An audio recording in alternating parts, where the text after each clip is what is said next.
Looking at today's daily puzzle, you might notice some interesting similarities. The rooks are lined up like so, and we also have a pawn pointing to d4. That's a little bit tricky though, because if we play the move queen d4 immediately, we're actually forcing the king away from the action. And because we're down 2 rooks, this isn't going to work out in our favor.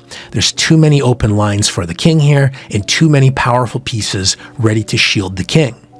Now, on the other hand, attracting the king here could have some interesting consequences. Imagine the king moved here. Like, I'll just make a random move, and if the king is kind enough to move to d5, a winning move would be queen d5, by the way, to attack the king. But just to paint the picture, if we could somehow get the king here, now the king is kind of diagonally smothered or blocked by its rooks. And that's how the pieces are actually working against the king, because now, look at the pawn pointing at d4. It's ready to support the queen and deliver mate in the center of the board.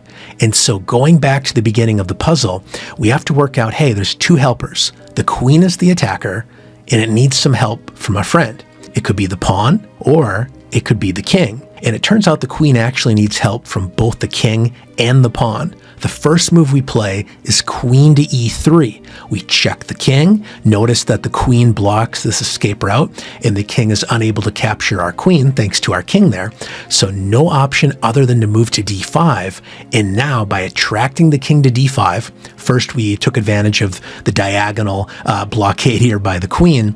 Now there's 2 diagonals blocked by the rooks, and the pawn is pointing to d4 saying, hey, let's go. Let's deliver a mate in the center of the board.